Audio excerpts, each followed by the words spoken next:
പ്രിയ Johnny സഹോദരൻ പ്രാർത്ഥിച്ച് നിർത്തിയപ്പോൾ വചനത്തിൻ്റെ പ്രാധാന്യത്തെക്കുറിച്ച് പ്രാർത്ഥനയിൽ സൂചിപ്പിച്ചത് നിങ്ങൾ ശ്രദ്ധിച്ചിട്ടുണ്ടാവുമല്ലോ. വചനം കർത്താവിന് ഉപയോഗിച്ചിരിക്കുന്ന ഒരു പര്യായമാണ് എന്ന് നമുക്കറിയാം.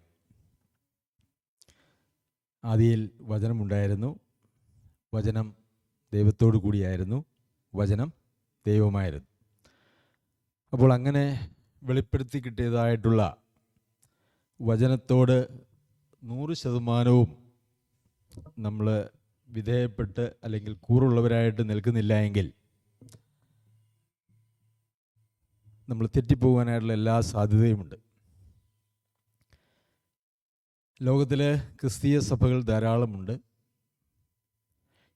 മിക്കവാറും എല്ലാ ക്രിസ്തീയ സഭകളും ആധാരമായിട്ടെടുക്കുന്നത് നമ്മളെല്ലാവരും കൈവശം വെച്ചിരിക്കുന്ന ഈ ബൈബിൾ തന്നെയാണ്. ഇതിൽ നിന്ന് വ്യത്യസ്തമായി ഒരു തർജ്ജമ ഉണ്ടാക്കിയിട്ടുള്ളത് യഹോവയുടെ സാക്ഷികൾ എന്ന് പറയുന്നതായിട്ടുള്ള ഒരു വിഭാഗം മാത്രമാണ്. അവർക്ക് പുതുലോക ഭാഷാന്തരം, ദ ന്യൂ വേൾഡ് ട്രാൻസ്ലേഷൻ, അങ്ങനെ പുതുലോക ഭാഷാന്തരം എന്ന് പറഞ്ഞുകൊണ്ട് ഒരു തർജ്ജമ അവരുടെ ഉപയോഗത്തിനായിട്ട് ഉണ്ടാക്കി അവരുപയോഗിക്കുന്നത് അതാണ്. ബാക്കിയുള്ള ലോകത്തിലെ എല്ലാ സഭകളും ആധാരമാക്കിയിരിക്കുന്നത് നമ്മളെല്ലാവരും കൈവശം വെച്ചിരിക്കുന്നതായിട്ടുള്ള ബൈബിൾ തന്നെയാണ്. എന്നാൽ തർജ്ജമകൾ ധാരാളമുണ്ട് എന്ന് നമുക്കറിയാം.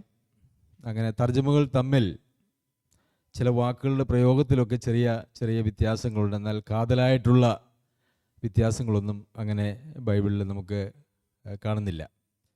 അങ്ങനെ ഒരു ബൈബിൾ വെച്ചുകൊണ്ട് എന്തുകൊണ്ടാണ് പിന്നെ ഇത്രയേറെ സഭകൾ ലോകത്തുണ്ടായത് എന്നുള്ളത് നാം ചിന്തിച്ചാൽ അത് ബൈബിളിലെ വ്യാഖ്യാനത്തെക്കുറിച്ചുള്ള കാര്യത്തിലാണ് എന്ന് നമുക്ക് മനസ്സിലാക്കുവാനായിട്ട് സാധിക്കും. ബൈബിൾ വ്യാഖ്യാനം എന്ന് പറയുന്നത് വളരെ സൂക്ഷിച്ച് ചെയ്യേണ്ടതായിട്ടുള്ളൊരു കാര്യമാണ്. ബൈബിൾ വ്യാഖ്യാനം മാത്രമല്ല, നാം നമ്മുടെ നാവിൽ ദൈവവചനം എടുക്കുമ്പോൾ നമ്മൾ അതീവ ശ്രദ്ധയും കരുതലും ഉള്ള ആളുകളായിരിക്കണം. കാരണം ദൈവാത്മാവ് വെളിപ്പെടുത്തി നമ്മുടെ വചനത്തിൽ രേഖപ്പെടുത്തിയിരിക്കുന്നതായിട്ടുള്ള കാര്യങ്ങൾക്ക് എന്തെങ്കിലും കൂട്ടലോ കുറയ്ക്കലോ വന്നാൽ നമ്മൾ കണക്ക് കൊടുക്കേണ്ടത് ദൈവത്തോടാണ് എന്നുള്ളത് കൊണ്ട് തന്നെയാണ് നമ്മൾ ഭയത്തോടെ മാത്രമേ ദൈവവചനത്തോട് സമീപിക്കാനും അതുപോലെ തന്നെ ദൈവവചനം നാം എടുത്ത് കൈകാര്യം ചെയ്യുവാനായിട്ടും പാടുള്ളൂ. ദൈവവചനം പഠിപ്പിക്കാൻ ദൈവം എല്ലാവരെയും ആക്കിയിട്ടില്ല എന്നുള്ളത് നമുക്ക് പുതിയ നിയമം വായിക്കുമ്പോൾ മനസ്സിലാക്കാനായിട്ട് സാധിക്കും. എല്ലാവരും ഉപദേഷ്ടാക്കന്മാരല്ല എന്നുള്ളത് നമുക്കറിയാമല്ലോ. എന്നാൽ ദൈവവചനം അഭ്യസിച്ച് എല്ലാവരും കാലാന്തരത്തിൽ ഉപദേഷ്ടാക്കന്മാരാകണം എന്നുള്ളതാണ് ദൈവത്തിൻ്റെ ഇഷ്ടം. പക്ഷേ അതൊരിക്കലും അങ്ങനെ സംഭവിക്കുകയില്ല എന്നുള്ളൊരു യാഥാർത്ഥ്യമാണ്. കാരണം ആത്മീയമായിട്ടുള്ള സമർപ്പണവും പഠനത്തോടുള്ള താല്പര്യവും അങ്ങനെ നാനാവിധ കാരണങ്ങളാൽ അങ്ങനെ എല്ലാവരും ഒന്നും ഉപദേഷ്ടാക്കന്മാരാകാനായിട്ടുള്ള സാധ്യത കുറവാണ്. എന്നാൽ ദൈവത്തിൻ്റെ ഇഷ്ടം എന്ന് പറയുന്നത് എല്ലാവരും ഉപദേഷ്ടാക്കന്മാരാകണമെന്ന് തന്നെയാണ്. കാരണം എല്ലാവരും, നമ്മെ സംബന്ധിക്കുന്ന ദൈവേഷ്ടം നാം എല്ലാവരും ക്രിസ്തുവിനെ പോലെ ആകുക എന്നുള്ളതാണ്. ക്രിസ്തുവിനെ പോലെ നാം എല്ലാവരും ആയിക്കഴിഞ്ഞാൽ, അല്ലെങ്കിൽ ആ ഒരു പാതയിൽ നമ്മൾ മുമ്പോട്ട് പോകുമ്പോൾ നമുക്ക് ദൈവവചനം കൂടുതൽ ഗ്രഹിക്കുവാനും അത് മറ്റുള്ളവരെ പഠിപ്പിക്കുവാനായിട്ട് നമുക്ക് സാധിക്കും. എന്നാൽ ഒരിക്കലും ഒരു സഭയിലും അങ്ങനെ ഉണ്ടായിരുന്നില്ല. നമ്മൾ ദൈവവചനത്തിൽ കാണുന്നതായിട്ടുള്ള സഭകളിലൊക്കെ പോരായ്മകളും അല്ലെങ്കിൽ ജഡികന്മാരും അതുപോലെ തന്നെ ആത്മീയ വളർച്ചയില്ലാത്തവരുമായിട്ടുള്ള ധാരാളം ആളുകൾ ഉണ്ടായിരുന്നു എന്നുള്ളത് അവിതർക്കിതമാണ്. അതിനൊരു തർക്കവുമില്ല എന്നുള്ളത് ശരിയാണ്. ഒരു ക്ലാസ്സിലെ കുട്ടികളെ ഒരേ ടീച്ചർ ഒരേ പുസ്തകം പഠിപ്പിച്ചാലും ആ ക്ലാസ്സിലെ കുട്ടികൾ മാർക്ക് സ്കോർ ചെയ്യുന്നത് വിവിധ തലങ്ങളിലാണ്. ചിലർ 100% മേടിക്കും, ചിലർ തോറ്റുപോകും. ഇപ്പോൾ പിന്നെ തോറ്റുപോകാതെ എന്തെങ്കിലുമൊക്കെ മാർക്കിട്ട് കൊടുത്ത് ജയിപ്പിക്കുന്നതായിട്ടുള്ളൊരു പരിപാടി നമ്മുടെ സ്കൂളുകളിലൊക്കെ ഉണ്ട് എന്നുള്ളൊരു യാഥാർത്ഥ്യം. എന്നാൽ ഒരേ കാര്യം പഠിപ്പിച്ചാൽ പോലും അതെല്ലാവർക്കും ഒരേ രീതിയിൽ മനസ്സിലായിക്കൊള്ളണമെന്ന് ഇല്ല. ഇത് ക്രിസ്തീയ വചന പഠനത്തിലും ഇത് ബാധകമാണ്. അപ്പോൾ എന്തുകൊണ്ടാണ് ഇത്രയേറെ സഭകൾ ഉണ്ടാവുന്നത് എന്ന് ചോദിച്ചാൽ അതിനൊരു കാരണം ഞാൻ നിങ്ങളുടെ അറിവിലേക്ക് പറയാം. ഒരു അന്ധകാര യുഗം, അതായത് ദൈവവചനത്തെ പൊതുവിൽ ആരും പരിഗണിക്കാതെ സഭ തന്നെ, അതായത് ക്രിസ്തീയ സഭ എന്ന് പേര് വിളിക്കുന്നതായിട്ടുള്ള സഭ തന്നെ ലോകത്തെ നിയന്ത്രിച്ചിരുന്നതായിട്ടുള്ളൊരു കാലഘട്ടമുണ്ടായിരുന്നു. അന്നും അവിടെയും ഇവിടെയും ആരാലും അറിയപ്പെടാത്ത കൊച്ചു കൊച്ചു സഭകൾ അന്നുണ്ടായിരുന്നു. പക്ഷേ അവർക്ക് അഡ്രസ്സും ഉണ്ടായിരുന്നില്ല, ലേബലും ഉണ്ടായിരുന്നില്ല, ഒന്നും ഉണ്ടായിരുന്നില്ല. അതുകൊണ്ട് അവരെക്കുറിച്ച് ചരിത്രത്തിൽ അങ്ങനെ കാര്യമായിട്ടുള്ള തെളിവുകളൊന്നും ഇല്ല എന്നുള്ളതാണ് സത്യം. എന്നാൽ നമുക്കറിയാവുന്നതുപോലെ റോമൻ കത്തോലിക്ക സഭയായിരുന്നു ഒരു കാലത്ത് ലോകത്തെ നിയന്ത്രിച്ചിരുന്നത്. അതിൻ്റെ പശ്ചാത്തലങ്ങളൊക്കെ ഒരുപക്ഷെ നിങ്ങൾക്കറിയാമായിരിക്കും. ആ ഒരു കാലഘട്ടത്തിലാണ് മാർട്ടിൻ ലൂതർ എന്ന് പറയുന്നതായിട്ടുള്ള ഒരു വ്യക്തി സഭയിലെ ദൈവവചന വിരുദ്ധമായിട്ടുള്ള കാര്യങ്ങൾ ഒക്കെ എഴുതി, അതിനെക്കുറിച്ചൊരു 95 കാര്യങ്ങൾ എഴുതി, എനിക്ക് തോന്നുന്നു സെൻറ്റ് പീറ്റേഴ്സ് ബസിലിക്കയുടെ കഥയിൽ ഒട്ടിച്ചു. അതിൽ കടന്നുപോയവരൊക്കെയും അത് വായിച്ചു. അതിനുശേഷം ഒത്തിരി ആളുകൾ മാറി. അങ്ങനെയാണ് ലൂതറൻ എന്ന് പറയുന്ന ഒരു സഭാവിഭാഗമുണ്ടായത്. ലൂതർ ബൈബിളിലെ എല്ലാ കാര്യങ്ങളും പഠിപ്പിച്ചില്ല. വിശ്വാസത്താലുള്ള നീതീകരണം, രക്ഷ, ഈ ഒരൊറ്റ കാര്യമാണ് യഥാർത്ഥത്തിൽ കത്തോലിക്ക സഭയിൽ നിന്നും വിഭിന്നമായി അന്ന് ലൂതർ പഠിപ്പിച്ചത്. പിന്നെ അദ്ദേഹം പഠിപ്പിച്ചതെല്ലാം സഭയുടെ തെറ്റായിട്ടുള്ള കാര്യങ്ങളായിരുന്നു. അതായത് പാപമോചന ചീട്ട്, അതായത് പൈസ കൊടുത്ത് പാപമോചനം നേടുക എന്ന് പറയുന്നതായിട്ടുള്ള കാര്യങ്ങളൊക്കെ. അതിനുശേഷം ലൂതറിന് ശേഷം വീണ്ടും കൂടുതൽ ദൈവവചനത്തിൽ നിന്ന് വെളിച്ചം ലഭിച്ചുകൊണ്ട് ആളുകൾ വന്നു. അതിലൊരാളായിരുന്നു കാൽവിൻ. ഈ കാൽവിനും ബൈബിളിലെ എല്ലാ സത്യങ്ങളും മനസ്സിലാക്കിയില്ല. കുറച്ചുകൂടി സത്യങ്ങൾ കാൽവിൻ മനസ്സിലാക്കി. അപ്പോൾ കാൽവിൻ ഈ ലൂതറിനെ വിശ്വസിച്ച ലൂതറൻകാരെന്ത് പറഞ്ഞു? ഞങ്ങളെ ലൂതർ പഠിപ്പിച്ചിട്ടില്ല ഈ കാര്യങ്ങളൊന്നും, അതുകൊണ്ട് ഞങ്ങൾ ലൂതറിൻ്റെ കീഴിലേ നിൽക്കുന്നുള്ളൂ എന്ന് പറഞ്ഞു. അപ്പോൾ പിന്നെ കുറച്ച് ആളുകൾ കാൽവിൻ്റെ പിന്നാലെ പോയി. അവിടെ കാൽവിനിസ്റ്റുകൾ എന്ന് പറഞ്ഞൊരു വിഭാഗം രൂപപ്പെട്ടു. ദൈവവചന അന്ധകാര യുഗത്തിൽ പറ്റെ മറയ്ക്കപ്പെട്ടിരുന്ന ദൈവവചനത്തിൻ്റെ വെളിച്ചം കുറേശ്ശെയായി വന്നപ്പോൾ ആ വന്ന കാര്യങ്ങളെല്ലാം ഉൾക്കൊള്ളുവാൻ തയ്യാറാവാതെ അവരവരുടെ കാലഘട്ടത്തിൽ വെളിപ്പെടുത്തിയ സത്യങ്ങൾക്ക് വേണ്ടി നിന്ന ആളുകൾ അതിൽ ഉറച്ചു നിന്നതുകൊണ്ട് യഥാർത്ഥത്തിൽ അങ്ങനെ വിവിധങ്ങളായിട്ടുള്ള സഭാ വിഭാഗങ്ങൾ ഉണ്ടാകേണ്ടതായിട്ട് വന്നു. പിന്നെ അതിനകത്ത് സ്വാർത്ഥമായിട്ടുള്ള താല്പര്യങ്ങൾക്ക് വേണ്ടി സഭ ഉണ്ടാക്കിയതായിട്ടുള്ള ആളുകളുമുണ്ട്. നമുക്കറിയാം, ഹെൻറി എട്ടാമൻ എന്ന് പറയുന്നതായിട്ടുള്ള ഇംഗ്ലണ്ടിൻ്റെ ചക്രവർത്തി, ഒരു പക്ഷേ ചരിത്ര പുസ്തകത്തിൽ നമ്മളൊക്കെ പഠിച്ചിട്ടുണ്ട്. ഹെൻറി എട്ടാമൻ, അദ്ദേഹത്തിന് ഒരു പുനർവിവാഹം മാർപ്പാപ്പ അംഗീകരിക്കാത്തതിൻ്റെ പേരിൽ അദ്ദേഹം ഒരു സഭയുണ്ടാക്കി. അങ്ങനെ ബ്രിട്ടനിൽ ആ സഭയ്ക്കായിരുന്നു പ്രാധാന്യമുണ്ടായിരുന്നത്. പ്രിയമുള്ളവരെ, നമ്മൾ പഠിച്ച കാര്യങ്ങൾ ആത്യന്തികമാണ്. അതിനപ്പുറത്തേക്ക് ഒന്നും നമുക്ക് മനസ്സിലാക്കാനായിട്ടില്ല. ഇനി അങ്ങനെ എന്തെങ്കിലും മനസ്സിലാക്കാനായിട്ട് വന്നാൽ അത് ഞങ്ങളെ പഠിച്ചിട്ടില്ല എന്നുള്ളതിൻ്റെ പേരിൽ പാരമ്പര്യത്തോട് ചേർന്ന് നിൽക്കുക എന്ന് പറയുന്നതാണ് ക്രിസ്തീയ സഭയ്ക്ക് ലോകത്ത് നടന്നതായിട്ടുള്ള എല്ലാ വലിയ പരാജയങ്ങൾക്കും കാരണം. അങ്ങനെയാണ് ഈ സഭകളൊക്കെയും ഉളവാകുന്നത്. നമുക്കറിയാം, നമ്മളെ പുതിയ നിയമം, ക്രിസ്തീയ സഭയുടെ ആധാരം എന്ന് പറയുന്നത് പുതിയ നിയമ തിരുവെഴുത്തുകളാണ്. ഈ പുതിയ നിയമ തിരുവെഴുത്തുകൾ അത് അങ്ങനെ തന്നെ ഒറ്റയ്ക്ക് നിൽക്കുന്നതല്ല. അതിൻ്റെ അടിസ്ഥാനം എന്ന് പറയുന്നത് പഴയ നിയമ തിരുവെഴുത്തുകൾ തന്നെയാണ്. അതുകൊണ്ട് പഴയ നിയമത്തിന് എന്തെങ്കിലും പ്രാധാന്യക്കുറവുണ്ട് എന്നുള്ളതല്ല. 1-ാം നൂറ്റാണ്ടിൽ സുവിശേഷം യഹൂദന്മാരുടെ ഇടയിൽ പ്രസംഗിച്ചത് ഈ പഴയ നിയമ പുസ്തകം വെച്ചിട്ടാണ്. നമുക്കറിയാം, ഷണ്ണനോട് ഫിലിപ്പോസ് സുവിശേഷം അറിയിച്ചത് ഏത് പുസ്തകം വെച്ചിട്ടാ? യെശയ്യാവിൻ്റെ പുസ്തകം വെച്ചിട്ടാണ്, അല്ലേ? യെശയ്യാവിൻ്റെ പുസ്തകം ഷണ്ണൻ വായിച്ചുകൊണ്ടിരുന്നു. അതൊന്നും മനസ്സിലായില്ല. അപ്പോഴാണ് ഫിലിപ്പോസ് ഷണ്ണനോട് ചേർന്ന് നടന്ന് പിന്നെ അതിനുശേഷം തേരിൽ കയറിയിരുന്ന് ഈ യെശയ്യാവിൻ്റെ പ്രവചനത്തിൻ്റെ അടിസ്ഥാനത്തിൽ ഈ പഴയ നിയമകാലത്ത് വാഗ്ദത്തം ചെയ്തിരുന്നതായിട്ടുള്ള മെശിഹ യേശുക്രിസ്തു ആണെന്ന് തെളിയിച്ചു കൊടുക്കുകയും അത് വിശ്വസിക്കുകയും ചെയ്തു എന്ന് നമ്മൾ വായിക്കുന്നുണ്ട്. അപ്പോൾ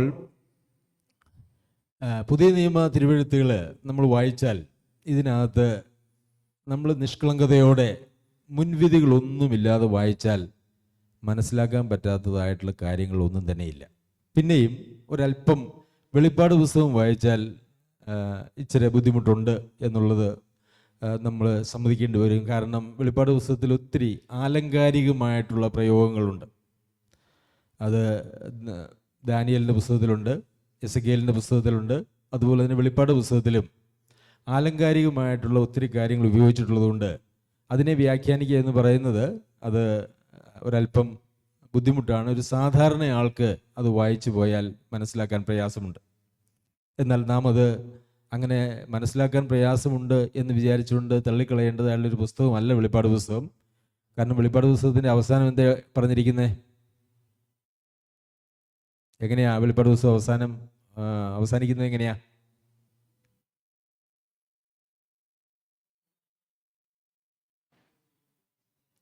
എൻ്റെ 22-ാമത്തെ അധ്യായത്തിൽ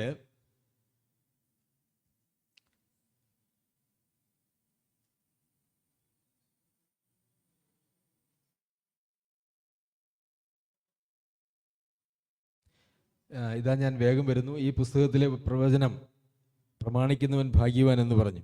ഈ പുസ്തകത്തിലെ പ്രവചനം പ്രമാണിക്കുന്നവൻ ഭാഗ്യവാൻ എന്ന് പറഞ്ഞു. അപ്പോൾ പ്രമാണിക്കുവാനായിട്ട് ധാരാളം കാര്യങ്ങൾ അതിനകത്തുണ്ട്. എന്നാൽ അവൻ എന്നോട് അതരുത്, ഞാൻ നിൻ്റെയും അത് ദൂതനെ വീണ് നമസ്കരിക്കാൻ ചെന്നപ്പോഴാണ് അങ്ങനെ പറഞ്ഞത്. ഈ പുസ്തകത്തിലെ പ്രവചനം കേൾക്കുന്ന ഏവനോട് ഞാൻ സാക്ഷീകരിക്കുന്നത് എന്തെന്നാൽ അതിനോട് ആരെങ്കിലും കൂട്ടിയാൽ ഈ പുസ്തകത്തിൽ എഴുതിയ ബാധകളെ അവൻ്റെ മേൽ വരുത്തും. ഈ പ്രവചന പുസ്തകത്തിലെ വചനത്തിൽ നിന്ന് ആരെങ്കിലും വല്ലതും നീക്കിക്കളഞ്ഞാൽ ഈ പുസ്തകത്തിൽ എഴുതിയിരിക്കുന്ന ജീവവൃക്ഷത്തിലും വിശുദ്ധ നഗരത്തിലും അവന് ഉള്ള അംശം ദൈവം നീക്കിക്കളയും. അപ്പോൾ അതിനകത്ത് നമുക്ക് ധാരാളം ദൈവവചന സത്യങ്ങൾ മനസ്സിലാക്കാനായിട്ടുണ്ട്. കൂട്ടുവാനോ കുറയ്ക്കുവാനോ പാടുള്ളതല്ല. അതുകൊണ്ട് വെളിപ്പാട് പുസ്തകവും നമ്മൾ പഠിക്കുന്നതാണ്. നമ്മൾ ഓരോ പുസ്തകങ്ങളങ്ങനെ പഠിച്ചുകൊണ്ടിരിക്കുന്നുണ്ടല്ലോ. ഈ കഴിഞ്ഞ 4 വർഷമായിട്ട് നമ്മൾ എവിടുന്നെങ്കിലും ഇഷ്ടമുള്ള വിഷയം തിരഞ്ഞെടുത്ത് പഠിപ്പിക്കുക എന്നുള്ളതല്ല.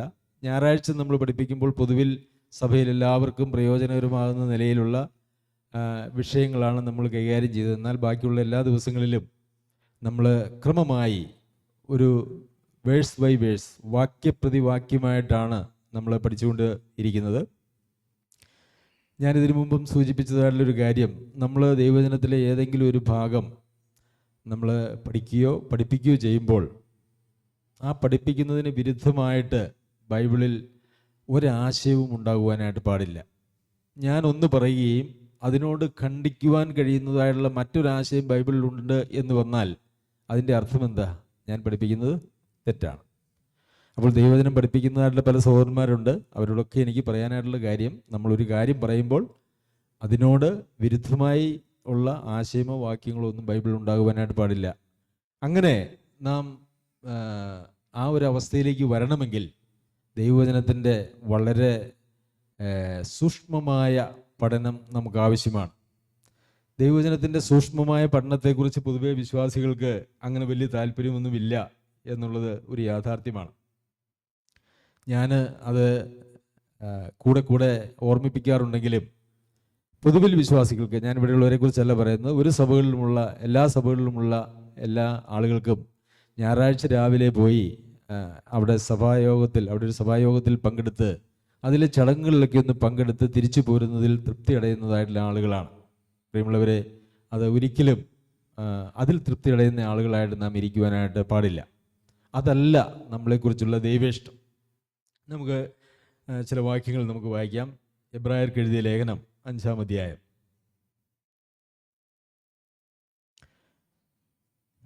അതിൻ്റെ 11 മുതലുള്ള വാക്യങ്ങൾ. ഇതിനെക്കുറിച്ച് ഞങ്ങൾക്ക് വളരെ പറവാനുണ്ട്, എങ്കിലും നിങ്ങൾ കേൾപ്പാൻ മാന്യമുള്ളവരായി തീർന്നതുകൊണ്ട് തെളിയിച്ചു തരുവാൻ വിഷമം.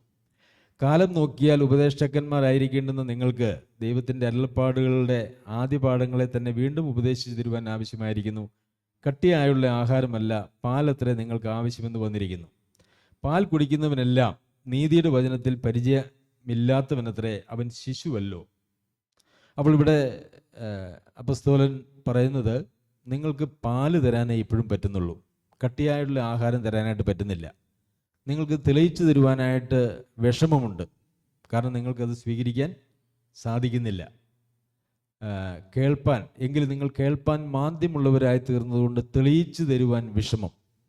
അപ്പം ദൈവവചനം കേൾപ്പാൻ മാന്ദ്യമില്ലാത്തതായിട്ടുള്ള ആളുകൾക്ക് തെളിയിച്ചു കൊടുക്കേണ്ടതായിട്ടുള്ളൊരു കാര്യമാണ്. എന്നാൽ കേൾപ്പാൻ മാന്ദ്യം എന്ന് പറഞ്ഞാൽ എപ്പോഴാണ് ഒരാൾ മാന്ദ്യതയുള്ളവനായിട്ട് തീരുന്നത്? മദ്യപിച്ചാൽ ഒരാൾ മാന്ദ്യമുള്ളവനായിട്ട് തീരും, അല്ലേ? കഴിഞ്ഞ ദിവസം ഞാൻ ശക്തമായിട്ടുള്ള പനിയൊക്കെ ആയിരുന്നു. അപ്പം ഭക്ഷണമൊന്നും കഴിക്കാൻ വായ്ക്ക് രുചിയൊന്നുമില്ല. അപ്പം ഭക്ഷണം കഴിക്കലെങ്ങനെ നീട്ടിപ്പോയി. അവിടെ പുറത്തവിടെ ഇരുന്നപ്പോൾ പെട്ടെന്ന് ഒരു തല കറക്കുന്നത് പോലെ തോന്നി. പിന്നെ എനിക്കൊന്നും ഓർമ്മയില്ല. എൻ്റെ കൂടെ ഇവിടെ ഉണ്ടായിരുന്ന ആളുകൾ എന്നെ പിടിച്ചുകൊണ്ട് വന്ന് ഇവിടെ കിടത്തി വെള്ളമൊക്കെ ഒഴിച്ച് ബോധം വന്നു. പിന്നെ എന്തെങ്കിലുമൊക്കെ കഴിച്ച് ശക്തി പ്രാപിച്ചു. അതായത് നമ്മൾ ആത്മീയമായിട്ട് ബലഹീനരായി തീരുകയോ ശക്തിയില്ലാതായി തീരുകയോ ചെയ്യുന്ന അവസ്ഥയാണ് ഈ ആത്മീക മാന്യത എന്ന് പറയുന്നത്. അത് നമ്മുടെ ശരീരത്തിന് വരുന്ന മാന്ദ്യം പോലെ തന്നെ നമ്മുടെ ആത്മീയ ജീവിതത്തിനും അല്ലെങ്കിൽ നമ്മുടെ ആത്മീക അവസ്ഥയ്ക്കും ഒരു മാന്ദ്യം ഉണ്ടാകാനായിട്ടുള്ള സാധ്യതയുണ്ട്. അപ്പോൾ അങ്ങനെ ഒരു മാന്ദ്യാവസ്ഥയിലാണ് നാം ജീവിക്കുന്നതെങ്കിൽ നമുക്ക് ദൈവവചനം തെളിയിച്ചു തരുവാനായിട്ട് അല്ലെങ്കിൽ അത് തെളിയിച്ചു തരാനായിട്ട് അത് പഠിപ്പിക്കുന്നവർക്ക് കഴിയുകയില്ല എന്ന് മാത്രവുമല്ല, അത് തെളിവായി മനസ്സിലാക്കാൻ അത് കേൾക്കുന്ന ആളുകൾക്കും കഴിയുകയില്ല. അപ്പോൾ ആ മാന്യതയിൽ നിന്ന് നമ്മൾ രക്ഷപ്പെടുക എന്നുള്ളതാണ് യഥാർത്ഥത്തിൽ ഒരു സഭയെ സംബന്ധിച്ച് അല്ലെങ്കിൽ ഒരു വ്യക്തിയെ സംബന്ധിച്ച് ദൈവവചനം പഠിക്കുന്നതിന് ഏറ്റവും പ്രാധാന്യമുള്ള കാര്യം എന്നുള്ളത്. അപ്പോൾ കട്ടിയായ ആഹാരമുണ്ട്, പാലുണ്ട്, ഇത് വളരെ വ്യക്തമാണ്. ഇപ്പോൾ ഈ പാല് എന്ന് പറയുന്നത് എന്താണെന്ന് തുടർന്ന് പറയുമ്പോൾ അടുത്ത അധ്യായത്തിലാണ്. അതുകൊണ്ട് നിർജീവ പ്രവൃത്തികളെക്കുറിച്ചുള്ള മാനസാന്തരം, ദൈവത്തെങ്കിലെ വിശ്വാസം, സ്നാനങ്ങളെക്കുറിച്ചുള്ള ഉപദേശം, കൈവെപ്പ്, മരിച്ചവരുടെ പുനരുദ്ധാനം, നിത്യശിക്ഷാവധി എന്നിങ്ങനെയുള്ള അടിസ്ഥാനം പിന്നെയും ഇടാതെ നാം ക്രിസ്തുവിനെ കുറിച്ചുള്ള ആദ്യ വചനം വിട്ട് പരിജ്ഞാന പൂർത്തി പ്രാപിക്കുവാൻ ശ്രമിക്കുക. അപ്പോൾ ആദ്യ വചനം എന്ന് അതല്ലെങ്കിൽ പാൽ എന്ന് പറയുന്നതായിട്ടുള്ള ഉപദേശങ്ങളെക്കുറിച്ചാണ് മുകളിൽ പറഞ്ഞിരിക്കുന്നത്. എന്തൊക്കെയാണ്? മാനസാന്തരം, വിശ്വാസം, സ്നാനം, കൈവെപ്പ്, പുനരുത്ഥാനം, ശിക്ഷാവധി. ഇതൊക്കെ പാല് എന്ന് പറയുന്നതായ അതല്ല എങ്കിൽ ആദ്യ വചനം എന്ന് പറയുന്നതായിട്ടുള്ള കാര്യങ്ങളാണ്. അത് നമ്മൾ ആദ്യം കുടിക്കേണ്ടത് ആവശ്യമാണ്. പാല് കുടിക്കണം. നമുക്ക് ആർക്കും ഒരു കുഞ്ഞുണ്ടായി കഴിഞ്ഞാൽ ആദ്യമേ തന്നെ കട്ടിയാഹാരം കൊടുക്കാറില്ല, ശരിയല്ലേ? ആരെങ്കിലും കുഞ്ഞുണ്ടായ ഉടനെ തന്നെ പെട്ടെന്ന് വളരട്ടെ എന്ന് വിചാരിച്ചുകൊണ്ട് ഇറച്ചിയോ മീനോ കൊടുക്കുമോ? ഇല്ല. കുഞ്ഞിന് പാല് മാത്രമാണ് ആദ്യ കാലങ്ങളിൽ കൊടുക്കുന്നത്. എന്നാൽ കുഞ്ഞ് ഒരു 6 മാസമൊക്കെ ആയി കഴിഞ്ഞേച്ച് എന്നാൽ ഇനി പാല് മാത്രം കൊടുത്താൽ മതി എന്ന് പറഞ്ഞാൽ പിന്നെ ആ കൊച്ചു വളരുമോ? വളരില്ല, അല്ലേ? പിന്നെ നമ്മൾ കട്ടിയായ ആഹാരം കൊടുക്കേണ്ട സമയമാകുമ്പോൾ കട്ടിയായ ആഹാരം കൊടുക്കും.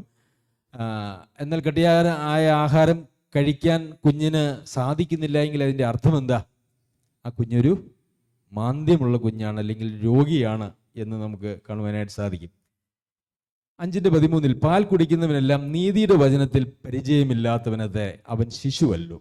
അപ്പോൾ ഇന്നത്തെ ലോകത്തിലെ ക്രിസ്തീയ സഭകളിലേക്ക് നമ്മൾ നോക്കിയാൽ ഈ നിത്യശിക്ഷാവധിയെക്കുറിച്ച് പോലും ആളുകൾക്ക് ഉറപ്പില്ല. നിത്യശിക്ഷാവധി ഇല്ല എന്ന് പഠിപ്പിക്കുന്നതായുള്ള ആളുകളുണ്ട്. രക്ഷ, വിശ്വാസം എന്ന് പറഞ്ഞാൽ എന്താണ് എന്നുള്ളതിനെക്കുറിച്ച് പോലും ശരിയായി പഠിപ്പിക്കുന്നില്ല. സ്നാനം എന്ന് പറഞ്ഞാൽ ആ സ്നാനത്തെക്കുറിച്ച് ബൈബിളിൽ പറഞ്ഞിരിക്കുന്ന കാര്യങ്ങളല്ല മിക്കവാറും 90% സഭകളും പഠിപ്പിക്കുന്നത്. കൈവെപ്പ്, അതിനെക്കുറിച്ച് പഠിപ്പിക്കുന്നതായിട്ടുള്ള കാര്യങ്ങൾ വ്യത്യാസമാണ്. പുനരുദ്ധാനത്തെക്കുറിച്ച് തന്നെയും വ്യത്യസ്തങ്ങളായി പഠിപ്പിക്കുന്നതായിട്ടുള്ള സഭകളുണ്ട്. കർത്താവിൻ്റെ കാലത്ത് തന്നെയും പുനരുദ്ധാനമില്ല എന്ന് പറഞ്ഞിരിക്കുന്നതായിട്ടുള്ള സദൂക്യർ എന്ന് പറയുന്നതായിട്ടുള്ള യഹൂദന്മാരുണ്ടായിരുന്നു എന്നുള്ളത് നമുക്കറിയാമല്ലോ. അപ്പോൾ പാൽ കുടിക്കുന്നവരെല്ലാം നീതിയുടെ വചനത്തിൽ പരിചയമില്ലാത്തവനത്രേ. അപ്പോൾ നീതിയുടെ വചനം എന്ന് പറയുന്നതായിട്ടുള്ളൊരു വചനമുണ്ട്. അത് ഈ അടിസ്ഥാന ഉപദേശ വിഷയങ്ങളിൽ നിന്നും വളരെ വ്യത്യാസമാണ്. ഈ നീതിയുടെ വചനം ആളുകൾക്ക് മനസ്സിലാകണമെങ്കിൽ ഒരു വ്യവസ്ഥയുണ്ട്. അത് പഠിക്കണമെങ്കിൽ ഒരു മുൻകരുതലുണ്ട്. നമുക്കറിയാം, IAS-നൊക്കെ ആളുകളെ, അതിൻ്റെ ട്രെയിനിങ്ങിന് വേണ്ടി ആളുകളെ തിരഞ്ഞെടുക്കുമ്പോൾ അവർക്ക് വളരെ നല്ല പരീക്ഷ കൊടുക്കും, അല്ലേ? വളരെ ഇന്ത്യയിൽ നിന്ന് ഏറ്റവും ബുദ്ധിമുട്ടുള്ളതായിട്ടുള്ള 2 പരീക്ഷകൾ എന്ന് പറയുന്നത്, ഒന്ന് സിവിൽ സർവീസിലേക്കുള്ള പരീക്ഷയും മറ്റൊന്ന് CA പരീക്ഷയും, ചാർട്ടേഡ് അക്കൗണ്ടൻ്റ് പരീക്ഷയും. ഇത് രണ്ടുമാണ് ഇന്ന് ഇന്ത്യയിൽ ഏറ്റവും ടഫായിട്ടുള്ള പരീക്ഷകൾ എന്നാണ് പറയുന്നത്. അപ്പോൾ ഈ പരീക്ഷ പാസ്സായാൽ മാത്രമേ അവർക്ക് ആ ഒരു മേഖലയിൽ പ്രവർത്തിക്കുവാനായിട്ട് കഴിയുള്ളൂ. എന്ന് പറഞ്ഞതുപോലെ ആത്മീയ മേഖലയിലും ഈ നീതിയുടെ വചനത്തിൽ അഭ്യാസം വരണമെങ്കിൽ ഒരു പരീക്ഷ പാസ്സാവാനുണ്ട്. എന്താണ് ആ പരീക്ഷ? കട്ടിയായുള്ള ആഹാരം, നന്മതിന്മകളെ തിരിച്ചറിയുവാൻ തഴക്കത്താൽ അഭ്യസിച്ച ഇന്ദ്രിയങ്ങൾ ഉള്ളവരായി പ്രായം തികഞ്ഞവർക്കേ പറ്റുകയുള്ളൂ. അപ്പം നീതിയുടെ വചനം ഒന്ന് പഠിച്ചേക്കാം എന്ന് വിചാരിച്ചാൽ അത് എല്ലാവരെ കൊണ്ടും കഴിയുകയില്ല. ഈ ശിശുക്കൾക്ക് വേണ്ടുന്നതായിട്ടുള്ള പാല് പോലും കുടിക്കാൻ പറ്റാത്തതായിട്ടുള്ള ആളുകളാണ് ഇന്ന് ലോകത്ത് ക്രിസ്തീയ സഭകളിൽ ബഹുഭൂരിപക്ഷവും. അപ്പോൾ നീതിയുടെ വചനം എന്ന് പറയുന്നത് അതിനും അപ്പുറത്ത് കിടക്കുകയാണ്. അത് മനസ്സിലാക്കണമെങ്കിൽ എന്ത് വേണം? നന്മതിന്മകളെ തിരിച്ചറിയുവാൻ തഴക്കത്താൽ അഭ്യസിച്ച ഇന്ദ്രിയങ്ങളുള്ളവരായി പ്രായം തികഞ്ഞവർക്കേ പറ്റൂ. അതായത് ഈ ശൈശവത്തിൽ കുടിക്കേണ്ടതായിട്ടുള്ള ആത്മീക ആഹാരം, അടിസ്ഥാന ഉപദേശങ്ങൾ കൃത്യമായി പഠിച്ച് പിന്നെ ഈ ശരിതെറ്റുകളെക്കുറിച്ച് ദൈവാത്മാവാണ് ദൈവവചനത്തിലൂടെ നമുക്ക് ബോധ്യം നൽകുന്നതെന്നുള്ളത് എല്ലാവർക്കും അറിയാമല്ലോ. അങ്ങനെ ശരിയും തെറ്റും തമ്മിൽ വിവേചിക്കുവാനായിട്ട്, അല്ലെങ്കിൽ ദൈവത്തിൻ്റെ ഇഷ്ടം, നന്മയും പ്രസാദവും പൂർണ്ണതയുമുള്ള ദൈവഹിതം തിരിച്ചറിയുവാനായിട്ട് ഒരു മനുഷ്യൻ ആ ദൈവഹിതം തിരിച്ചറിയുന്ന ആ ഒരു വഴിയിൽ മുന്നേറുന്ന ഒരാൾക്ക് മാത്രമേ ഈ നീതിയുടെ വചനം മനസ്സിലാവുകയുള്ളൂ. എനിക്ക് തോന്നുന്നു നിങ്ങൾക്ക് കാര്യങ്ങൾ മനസ്സിലായി എന്ന് എനിക്ക് തോന്നുന്നു. അപ്പോൾ ദൈവവചനം എനിക്കൊന്ന് പഠിക്കണം എന്ന് വിചാരിച്ചുകൊണ്ട് നിങ്ങൾ ബൈബിൾ എടുത്ത് പഠിക്കാൻ നോക്കിയാൽ അത് നടക്കുന്നതായിട്ടുള്ളൊരു കാര്യമല്ല, അത് സാധിക്കില്ല. അങ്ങനെ പഠിക്കുന്നവർ എന്ത് ചെയ്യുമെന്ന് ചോദിച്ചു കഴിഞ്ഞാൽ അവർ ഏതെങ്കിലുമൊക്കെ ദുരുപദേശക്കൂട്ടത്തിൽ ചെന്ന് പെടും, അല്ലെങ്കിൽ പുതിയ ഉപദേശങ്ങളുമായിട്ട് അവർ വരും. ഈ ഒരു തലത്തിലൂടെ കടന്നു പോകാതെ ഈ നീതിയുടെ വചനം അല്ലെങ്കിൽ ദൈവത്തിൻ്റെ വചനം യഥാർത്ഥമായി പഠിക്കുവാനോ പഠിപ്പിക്കുവാനോ ഒരാൾക്ക് കഴിയുന്നതല്ല. കാരണം ശരിയും തെറ്റും തമ്മിൽ തിരിച്ചറിയാനുള്ള ഇന്ദ്രിയജയമോ അതിനുള്ള പക്വതയോ അതിനുള്ള ആത്മീയ കാഴ്ചപ്പാടുകളോ ഇല്ലാത്ത ഒരാളെ സംബന്ധിച്ചിടത്തോളം ഒരിക്കലും നീതിയുടെ വചനത്തിലെ ഉപദേഷ്ടാവാകാനോ അത് പഠിക്കുവാൻ പോലും, ആദ്യം പഠിക്കണമല്ലോ, അതിനുശേഷമല്ലേ ഉപദേഷ്ടാവാകുന്നത്, അത് പഠിക്കുവാനായിട്ട് കഴിയില്ല എന്നുള്ളതാണ് സത്യം. ദൈവവചനത്തിൻ്റെ സത്യമായിട്ടുള്ള പഠനത്തിൻ്റെ പ്രാധാന്യവും എന്തുകൊണ്ട് ഇന്ന് ലോകത്തിൽ അനേകം ആളുകൾക്കും അങ്ങനെയുള്ള കാഴ്ചപ്പാടുകൾ ഇല്ല എന്നുള്ളതിൻ്റെ കാര്യവുമൊക്കെ നിങ്ങൾക്ക് ഒരു ചെറിയ ഒരു രൂപരേഖ തരണമെന്നാണ് ഞാൻ ആഗ്രഹിച്ചത്. ഏകദേശം ഒരു രൂപ നിങ്ങൾക്ക് കിട്ടിയെന്ന് ഞാൻ വിചാരിക്കുന്നു. ഇങ്ങനെ ബൈബിൾ എടുത്തിട്ട് ഏതെങ്കിലും ഒരു ഭാഗം വായിച്ച് അവർക്ക് തോന്നിയത് പറഞ്ഞേച്ച് പോവുക എന്ന് പറയുന്നതാണ് ഇന്ന് ലോകത്തിൽ നടക്കുന്നതായിട്ടുള്ള 98% കാര്യങ്ങളും. അത് അനേക വിശ്വാസികളെ ആത്മീയമായിട്ടുള്ള മന്ദതയിലേക്കും തിരിച്ചറിവില്ലായ്മയിലേക്കും നയിച്ചിട്ടുണ്ട് എന്നുള്ളതൊരു യാഥാർത്ഥ്യമാണ്. അതുകൊണ്ട് പ്രിയമുള്ളവരെ, ദൈവത്തിൻ്റെ വചനത്തെ വിട്ട് നമുക്കൊരു ആത്മീയതയില്ല, ആത്മീയ വളർച്ചയില്ല. ഉത്സാഹത്തോടെ നാം എല്ലാവരും ദൈവവചനമാകുന്ന പാലും നീതിയുടെ വചനവും നമ്മൾ പഠിക്കേണ്ടത് ആവശ്യമാണ്. ശരി, സഭ എന്നുള്ള വിഷയം, നമ്മളൊരു സഭയായിട്ടാണ് ഇവിടെ കൂടി വന്നിരിക്കുന്നത്. സഭ എന്ന വിഷയത്തെ സംബന്ധിച്ച് ധാരാളം പ്രാവശ്യം ഇവിടെ നമ്മൾ പഠിപ്പിച്ചിട്ടുണ്ട്. എന്താണ് സഭ?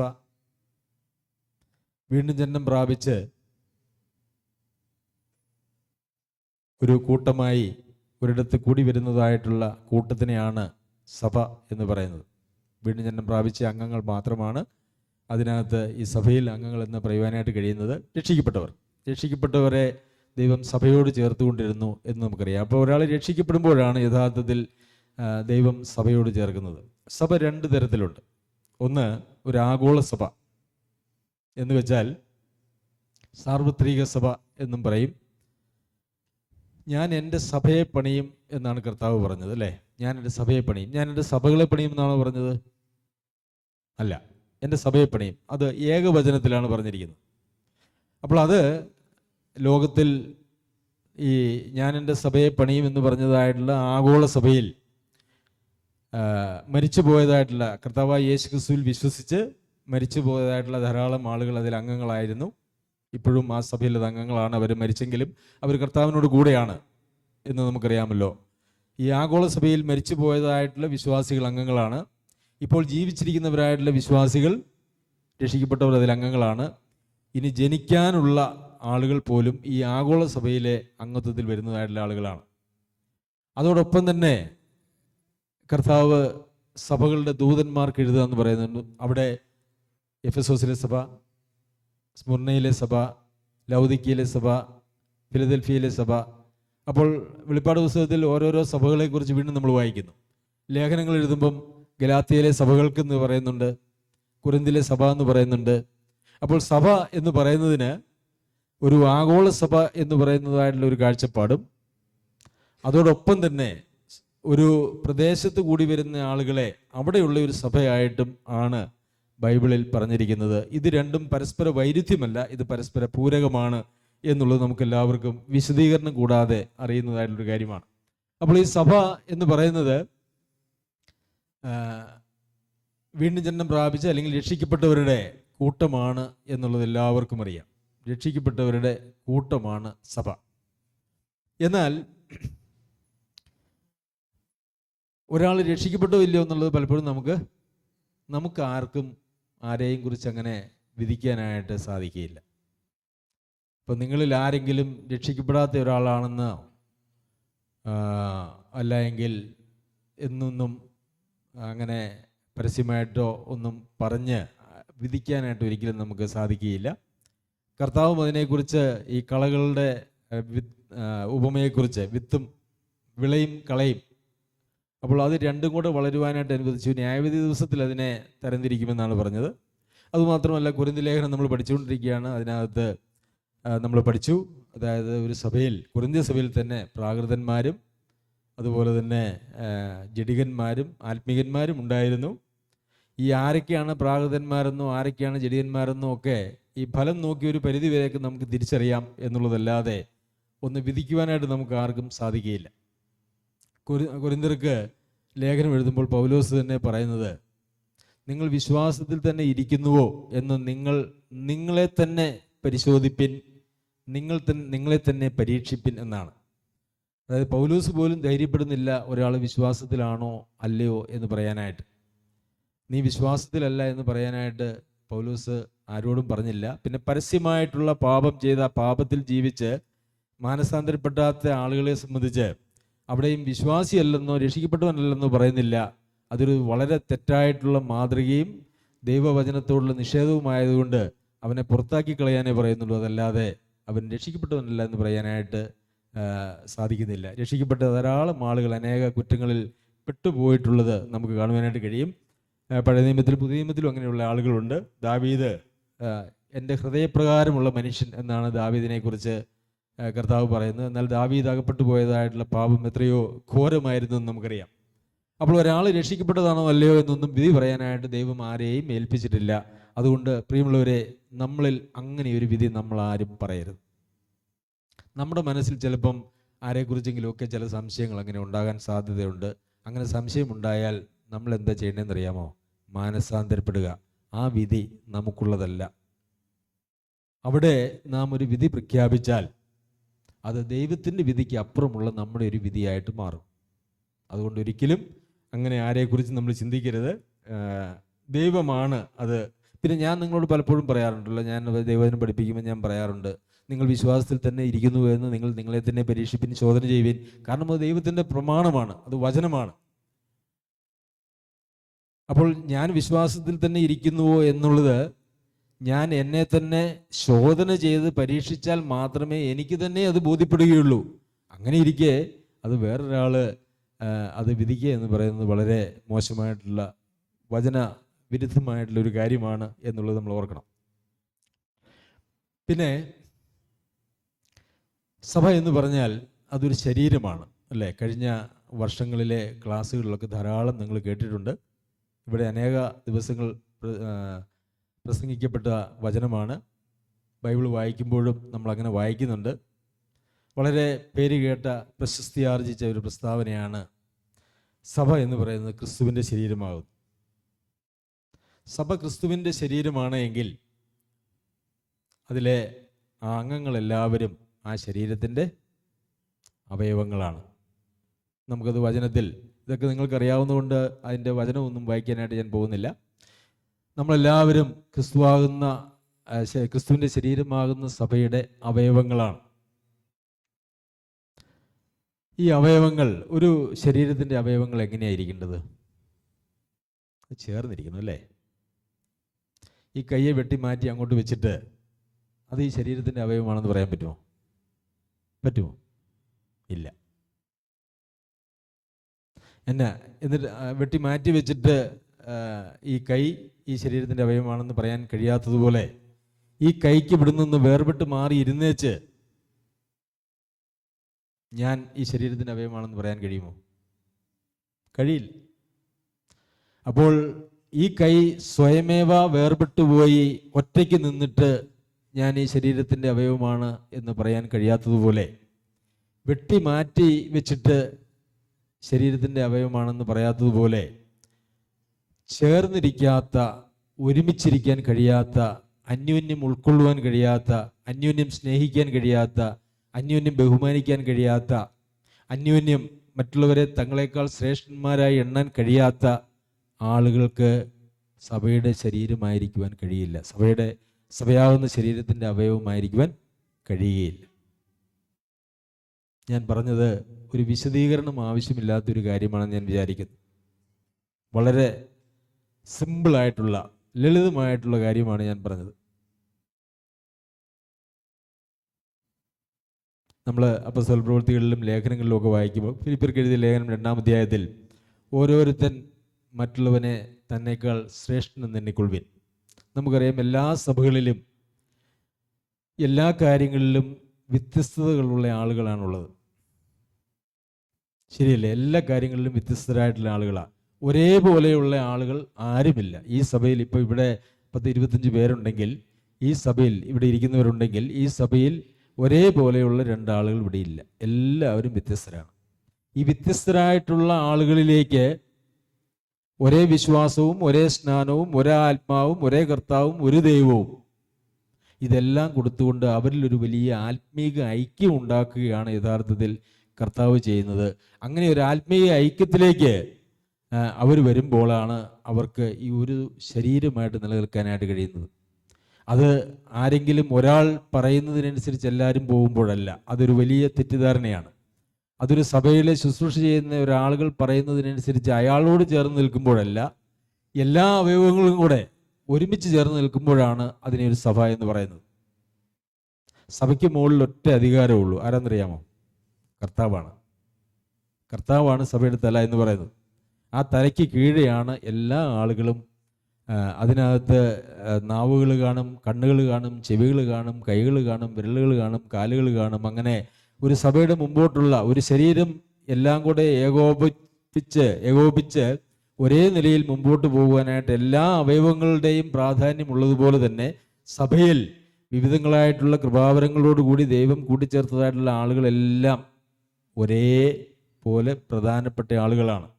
എന്നാൽ എല്ലാവരും അവരവരുടെ പ്രാധാന്യം അനുസരിച്ച് ചെയ്യുന്നുണ്ടോ ഇല്ലയോ എന്ന് ചോദിച്ചാൽ ഇല്ല എന്നുള്ളത് എൻ്റെ ഉത്തരവുമാണ്. അത് എല്ലാ കാലത്തും അങ്ങനെ തന്നെ ആയിരിക്കും.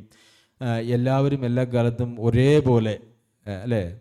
നമുക്കൊക്കെ അറിയാം, നമ്മുടെ കുടുംബങ്ങളിലൊക്കെ 2, 3, 4 മക്കളുണ്ട്. അല്ലെങ്കിൽ നമ്മുടെ പഴയ തലമുറയിലേക്ക് പോയി കഴിഞ്ഞാൽ ഒരപ്പനും അമ്മയ്ക്കും ഉണ്ടായ 10 മക്കളും 12 മക്കളും ഉണ്ടായിരുന്ന പഴയ തലമുറയിലേക്ക് പോയാൽ ഈ 12 മക്കളും ഒരപ്പനും അമ്മയ്ക്കും ഉണ്ടായി ഒരു വീട്ടിൽ ജനിച്ചു വളർന്നവരാണെങ്കിലും അവരൊക്കെ വ്യത്യസ്ത സ്വഭാവവും കാഴ്ചപ്പാടും അതുപോലെ തന്നെ ഉള്ള ആളുകളാണ്. അതുപോലെ തന്നെ ക്രിസ്തീയ വിശ്വാസത്തിലേക്ക് കടന്നു വരുന്നതായിട്ടുള്ള ആളുകൾ, അവർ വളരെ വ്യത്യസ്തരായിട്ടുള്ള ആളുകൾ തന്നെയാണ്. ഈ വ്യത്യസ്തതയെ ഒന്നാക്കുന്ന ഒരേ ഒരു കാര്യം എന്ന് പറയുന്നത് ആത്മീക കാര്യങ്ങളാണ്, അല്ലേ? വിശ്വാസം ഒന്ന്, കർത്താവ് ഒന്ന്, ആത്മാവ് ഒന്ന്, സ്നാനം ഒന്ന്, പിതാവ് ഒന്ന്, കർത്താവ് ഒന്ന്. ഇതെല്ലാം ഒന്നാണ് എന്നുള്ളതാണ് നമ്മളെ ഒന്നിപ്പിക്കുന്നതായിട്ടുള്ള കാര്യം. അതല്ലാതെ ഭൗതിക നിലയിലുള്ളതായിട്ടുള്ള എന്തെങ്കിലും നമ്മളെല്ലാവരും ഒരു കുടുംബത്തിൽ നിന്ന് വന്നവരല്ല. വേണമെങ്കിൽ പറയാമല്ലേ, ആദാമ്യ കുടുംബത്തിൽ നിന്നാണെങ്കിൽ വേണമെങ്കിൽ ആദാമ്യ കുടുംബത്തിൽ നിന്നാണ് എന്ന് വേണമെങ്കിൽ പറയാം, അല്ലാതെ പറയാനായിട്ട് കഴിയില്ല. അപ്പോൾ ഫിലിപ്പിയർക്ക് ലേഖനം എഴുതുമ്പോൾ തന്നേക്കാൾ ശ്രേഷ്ഠരായിട്ട് മറ്റുള്ളവരെ കരുതണമെന്ന് പറയുന്നു. അത് ആർക്കുള്ള ഉപദേശമാണ്? ഓരോരുത്തർക്കുള്ള ഉപദേശമാണ്. നിങ്ങൾ 2 ഗ്രൂപ്പിനെ ഒരു സഭയിൽ ഉണ്ടാകാൻ പാടില്ല. ഞാനത് സഭയ്ക്കുള്ളിൽ ഒരു സഭ പാടില്ല എന്ന് ഞാൻ പലപ്പോഴും പറഞ്ഞിട്ടുണ്ട്. നിങ്ങളത് കേട്ടിട്ടുണ്ടാവും എന്ന് ഞാൻ വിചാരിക്കുന്നു. സഭയ്ക്കുള്ളിൽ ഒരു സഭ ഉണ്ടാകാൻ പാടില്ല. അതോടുകൂടി സഭയുടെ പരാജയമാണ്. സഭയ്ക്കുള്ളിൽ സഭയെ ഉണ്ടാക്കുന്ന ഒരു പരിപാടി എനിക്ക് അറിയാവുന്നത് കൊണ്ടാണ് ഞാൻ സഭയ്ക്കുള്ളിൽ ഒരു സഭ പാടില്ല എന്ന് നിങ്ങളോട് പറഞ്ഞിട്ടുള്ളത്. ഒരു സഭായോഗത്തിന് വരുന്നതായിട്ടുള്ള കുറേ ആളുകളെ അതിൽ നിന്നും കുറച്ച് അതിവിശുദ്ധന്മാരെ തിരഞ്ഞെടുത്ത് വേറൊരു സഭ എന്ന് പറയുന്നതായിട്ടുള്ളൊരു പരിപാടി ബൈബിളിൽ ഒരിക്കലും അംഗീകരിക്കാൻ കഴിയാത്തതായിട്ടുള്ള കാര്യമാണ്. അങ്ങനെ ഒരു പരിപാടി ബൈബിളിലില്ല. അവിടെ ഒരു ശരീരമാണെന്ന് പറയുന്നതിന് അർത്ഥമില്ല. അന്യോന്യം കുറച്ചുപേരെ ഒഴിവാക്കാനാണ് എങ്കിൽ ഉൾക്കരുത്തില്ലാത്തവരെ ധൈര്യപ്പെടുത്തുവിൻ, ബലഹീനരെ താങ്ങുവിൻ, അന്യോന്യം കൈക്കൊള്ളുവിൻ എന്നൊക്കെ പറയുന്നതായിട്ടുള്ള വചനത്തിന് യാതൊരു വിലയുമില്ല. ദൈവവചനത്തിൽ രേഖപ്പെടുത്തി, വളരെ വ്യക്തമായി രേഖപ്പെടുത്തി കിട്ടിയിട്ടുള്ള കാര്യങ്ങൾ വിരുദ്ധമായി ആർക്കെങ്കിലും എന്തെങ്കിലും വെളിപ്പാട് കിട്ടിയെന്ന് പറഞ്ഞാൽ അത് ദൈവാത്മാവിൽ നിന്ന് കിട്ടുന്നതായിട്ടുള്ള വെളിപ്പാടല്ല എന്ന് നമ്മൾ മനസ്സിലാക്കണം. ഒരിക്കലും രേഖപ്പെടുത്തി കിട്ടിയിരിക്കുന്ന ദൈവവചനത്തിന് വിരുദ്ധമായിട്ട് ഒരു വെളിപ്പാടും ദൈവാത്മാവ് കൊടുക്കുകയില്ല. അങ്ങനെ വെളിപ്പാടുകൾ കിട്ടുന്നു എന്ന് പറയുന്ന ആളുകളാണ് പലപ്പോഴും ഓരോരോ ദുരുപദേശങ്ങളുമൊക്കെ ആയിട്ട് വരുന്നത്. നമ്മെ സംബന്ധിച്ചിടത്തോളം പുതിയ നിയമത്തിൽ പറഞ്ഞിരിക്കുന്നതായിട്ടുള്ള കാര്യങ്ങൾക്ക് വിരുദ്ധമായിട്ട് ഒന്നും നമുക്ക് ചെയ്യുവാനായിട്ട് സാധിക്കില്ല. അപ്പോൾ പ്രിയമുള്ളവരെ, സഭ എന്ന് പറയുന്നത് നമ്മൾ മനസ്സിലാക്കണം. എന്താണ് മനസ്സിലാക്കേണ്ടത്? നമ്മൾ ഒന്നാണ്. ആദ്യത്തെ സഭയെക്കുറിച്ച് നമ്മൾ വായിക്കുന്നത് പ്രവൃത്തികളുടെ പുസ്തകം 2-ാം അധ്യായം 44 മുതലുള്ള വാക്യങ്ങൾ. വിശ്വസിച്ചവർ എല്ലാവരും ഒരുമിച്ചിരുന്നു. ഒരുമിച്ചിരിക്കാൻ പറ്റുന്നില്ലെങ്കിൽ അത് സഭയല്ല.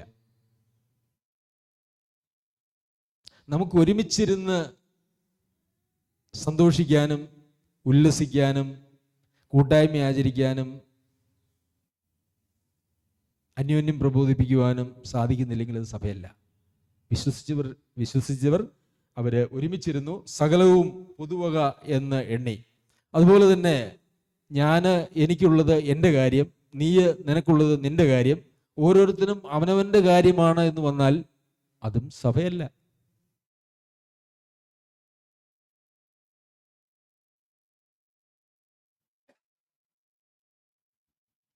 ഒരു സഭയിൽ എപ്പോഴും വ്യത്യസ്തങ്ങളായിട്ടുള്ള അവസ്ഥകളിലുള്ള സഹോദരീ സഹോദരന്മാർ കാണും. അപ്പോൾ ആളുകൾ പൊതുവക എന്ന് എണ്ണേണ്ടതല്ല. അവിടെ ആളുകൾ വിറ്റുകൊണ്ടുവന്ന് വീതം വെച്ച് കൊടുത്തു എന്നൊക്കെ പറയുന്ന ഒരു പ്രത്യേക സാഹചര്യത്തിലായിരുന്നു. കാരണം അന്ന് പെന്തക്കോസ്ത് നാളിലായിരുന്നു, യെരൂശലേമിലാണ്, എല്ലാവരും പെരുന്നാളിന് വന്നതാണ്. അപ്പോൾ മറ്റ് പല സ്ഥലങ്ങളിൽ നിന്നും യഹൂദന്മാരെന്ന് പല രാജ്യങ്ങളിലുണ്ടായിരുന്നു. പക്ഷേ പെന്തക്കോസ്ത് നാളിൽ അവർ ഒരുമിച്ച് വരുമായിരുന്നു. വിശ്വസിച്ച് എല്ലാവരും അവിടെ തന്നെ ഇങ്ങ് പാർക്കാനായിട്ട് അവർ തീരുമാനിച്ചു. അവർ വിചാരിച്ചു ഇനി കർത്താവ് ഉടനെ വരും, ഇനി സ്വന്തം ദേശത്തേക്കൊന്നും പോകണ്ട എന്ന് വിചാരിച്ച് അവരെല്ലാവരും കൂടെ ഐക്യത്തിൽ അവിടെ ഒന്നിച്ചിരുന്നു. അപ്പം ആളുകൾ വിറ്റൊക്കെ കൊണ്ട് കൊടുത്തു. അപ്പോൾ അപ്പസ്തോലന്മാരും അത് മേടിച്ച് എല്ലാവർക്കും ഭാഗിച്ചൊക്കെ കൊടുത്ത് അങ്ങനെ അവിടെ പാർത്തു. പക്ഷെ ദൈവിക പരിപാടി അതായിരുന്നില്ല. ദൈവം എന്ത് ചെയ്തു? പീഡനം അയച്ചു, ചിതറിച്ചു. അപ്പസ്തോലന്മാർ ഒഴികെ ബാക്കി എല്ലാവരും ചിതറിപ്പോയി. ആ ചിതറിപ്പോയവർ അവർ പോയ സ്ഥലങ്ങളിലൊക്കെയും വചനം പ്രസംഗിച്ച് നടന്നു എന്നാണ്. അങ്ങനെയാണ് ഈ റോമയിലുള്ള സഭയൊക്കെ ഉണ്ടാകുന്നത്. അങ്ങനെയാണ്. അപ്പോൾ അപ്പോൾ അവിടെ ഒരൊറ്റ പ്രാവശ്യം മാത്രം കാണുന്നതായുള്ളൊരു കാര്യമാണത്. എന്നാൽ എനിക്കുള്ളതൊക്കെയും എൻ്റെ എന്ന് പറയുന്നതായ ഒരു പ്രമാണം സഭയിൽ ഒരാൾക്കും ഉണ്ടാകാനായിട്ട് പാടില്ല.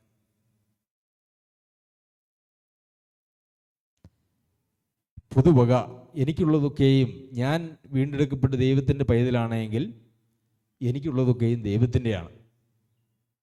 ദൈവത്തിൻ്റെ ആണെങ്കിൽ അത് ദൈവമക്കളുടേതുമാണ്. ആ ഒരു കാഴ്ചപ്പാട് നമുക്ക് ലഭിക്കുന്നില്ല എങ്കിൽ നമ്മളൊരു സഭയല്ല. പിന്നെ വീണ്ടും പ്രവൃത്തികളിൽ നമ്മൾ വായിക്കുന്നത്,